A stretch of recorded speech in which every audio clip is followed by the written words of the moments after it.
October 9th. Yes, sir. That's where it starts.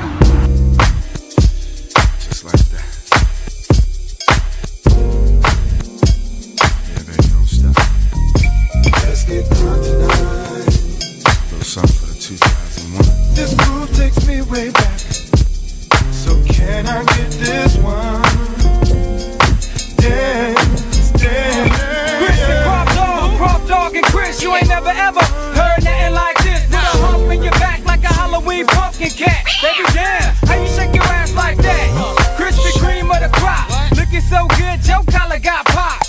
Don't stop, get that shit. Let me holler at this chick, quick kick that shit. Is it my turn to be concerned about the way the dance floor burn and turn you all out like Sherm? Now come to terms with the fact that we return. Jelly roll, get butter, make the music churn. Round and round, she got more body than a perm. Down, down, down, and slipping in out like Lubriderm. Tag team by the CCQ. That's Chris Crop and Quick, bitch. We see you. Just dance, dance, dance, dance. Just float.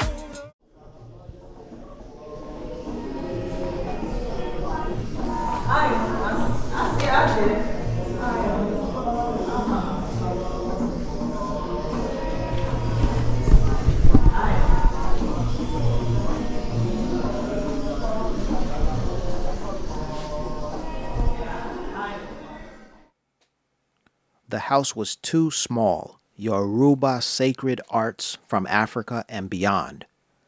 The house was too small references a verse from a praise poem, Oriki, evoking the potency of Eshu, a trickster god who features prominently in the pantheon of divinities, Orishas, of Yoruba religion. An agent of creation and mediation, Eshu is a key protagonist and our guide through this exhibition. Core Yoruba religious principles are visualized and enacted through sculpture, beadwork, ritual costumes, and other art forms from Yoruba land, Nigeria, Benin, and Togo, and the Yoruba diaspora in the Americas. Scholars have termed this vast area the Yoruba Atlantic, a cultural sphere connecting art, people, and ideas across time and space that has been profoundly affected by empire building, colonialism, the violence of enslavement, international trade networks, and global immigration patterns.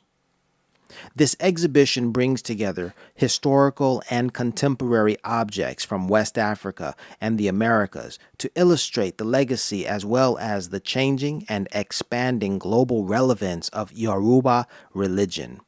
Artworks dedicated to Orishas and ancestral spirits, Egun or Egungun, and ritual tools for divination, Ifa, and healing attest to a theological and aesthetic heritage shared across time, continents, and an ocean. Whether utilized by Yoruba peoples in 19th century West Africa or 21st century practitioners of Yoruba-derived religion in the diaspora, those who follow Brazilian candomblé or Cuban lucumi, these objects facilitate transformational experiences resulting from encounters with the divine. In developing this exhibition, Fowler staff formed a curatorial collective with practitioners, academics, and artists devoted to Yoruba and Yoruba-inspired faiths in Nigeria, Brazil, the Caribbean, and the United States. Drawing on their religious training, scholarly research, artistic vision, and lived experience, this collective created the texts and videos interpreting the displayed works to ensure a comprehensive and culturally sensitive engagement. Personal and collective empowerment enabled by Yoruba religiosity is further expressed in the new multimedia installation. Free Us, created by artist abolitionist Patrice Couillors, which is premiered in the exhibition.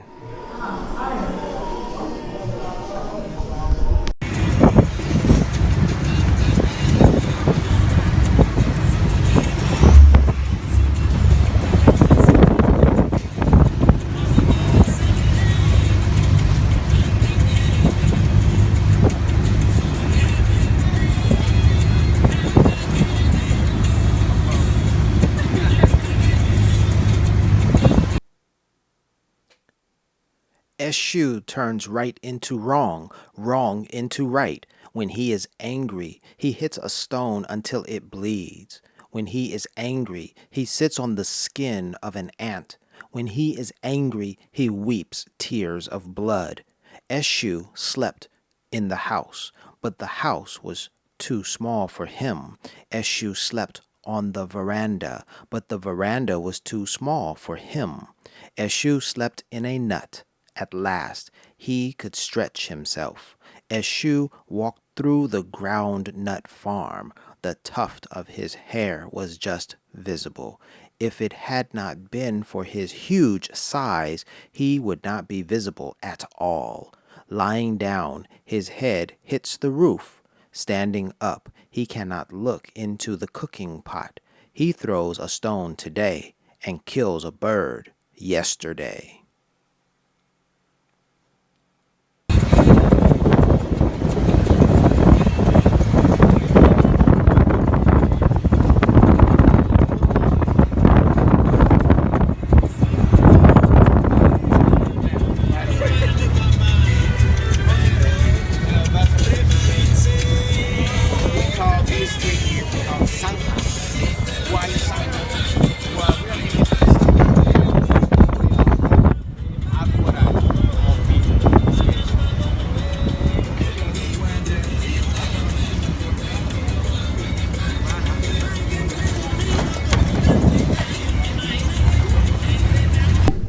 Obatala.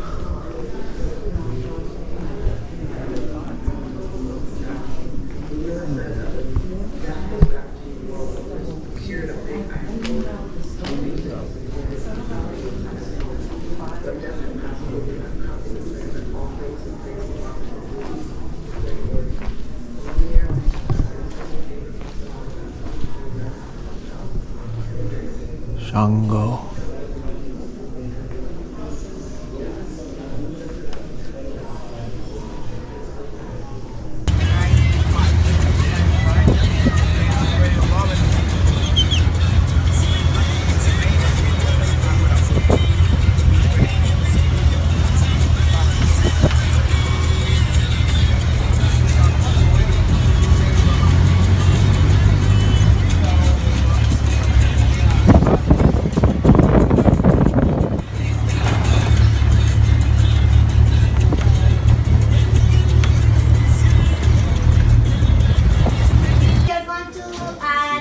Presentation, and as I was telling you, music produced like this, special kind of drums with double-headed. Those are called batas. But in this case, those batas are not the real ones because this is not a real ceremony. This is not a sacred space, and those are not consecrated to Anya, the god of the batas. In this case, those are called albericolas. It's just for cultural presentation, and they are never allowed to be played by women. Only men can be authorized if you are like initiated through that god of the batas. You can be authorized to play them in the ones who are consecrated and in a sacred space. In this case, of course, they would never be allowed to play the real ones and in the real ceremony. And through music and dancing, they invoke all these spirits of the orishas. You're going to see dancers wearing the outfits of some of them. We've been talking about some of them, and now you are familiar with them. Maybe you can identify them by the colors, and you're going to notice the difference of the rhythm and the movements while dancing. It's like a dialect, right? And maybe they don't know what they're talking about, but it's just repeated. We're talking about centuries ago, and it's been transferred generation after generation, and they just repeat it and repeat it and repeat it, and they know it by heart. But this is not Spanish, this is not English, this is just a special kind of African dialect. And there is one song properly for each of the orishas to be dancing and to be part of the presentation.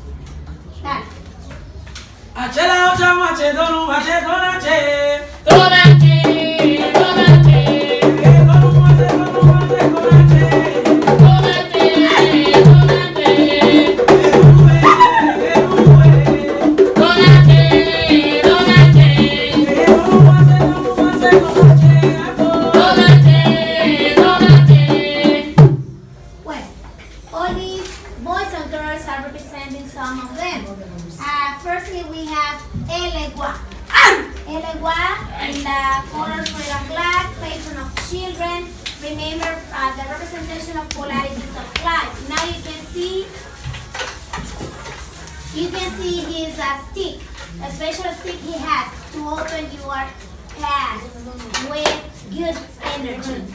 And remember, with bad energy, using the same tool, he could be closing your path.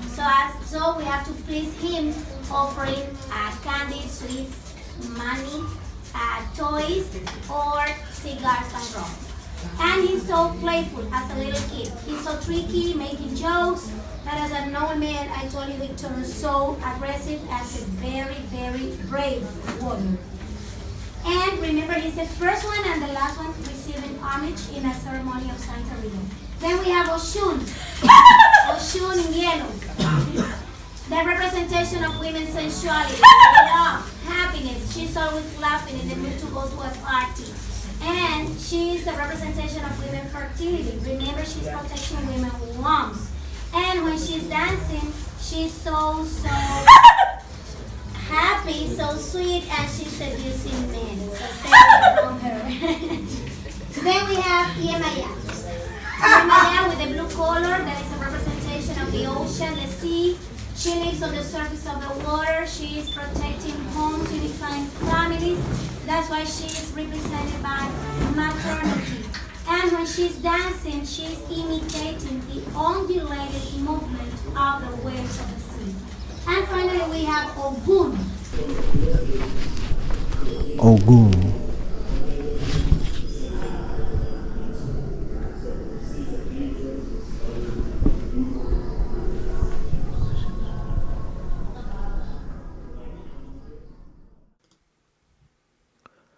Ogun Lakaaye, he who is known all over the world, inventor of the forge and patron of blacksmiths. Ogun personifies strength, ingenuity, single-minded determination, and the hardness of metal. As the spiritual blacksmith, Ogun shapes and transforms his devotees to become ethical and productive human beings. His implements, primarily fashioned from iron, include weapons of war and tools of labor. Where his brother Eshu opens a path, Ogun uses his sword or machete to remove all obstacles that may appear. A strong-tempered warrior, protective father, and tireless worker of for justice, he is one of the most widely worshipped orishas within the Yoruba Atlantic. In this gallery, ritual objects dedicated to him are placed near those of Oshoshi and Eshu because the three are preeminent warriors. Ogun.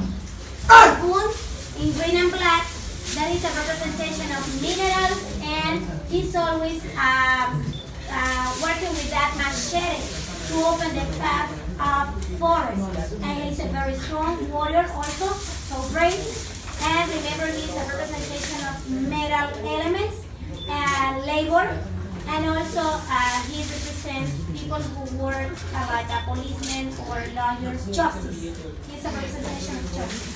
Now you can enjoy the presentation. Done.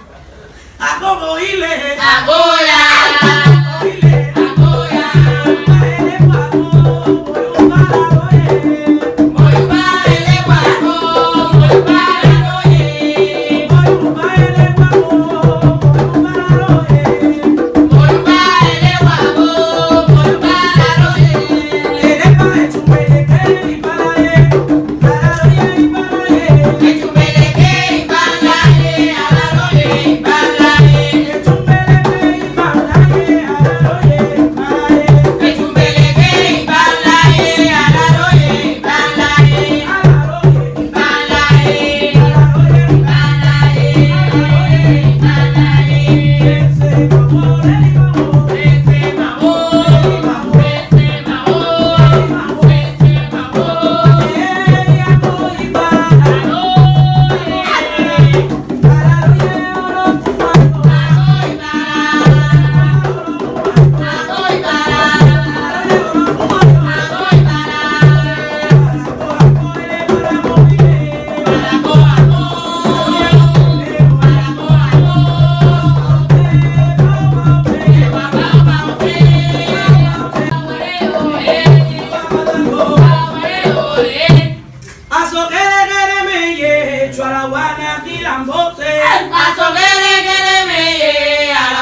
quilamboche. Azogele gele meye, Alabama quilamboche. Quilamboche, quilamboche. Alabama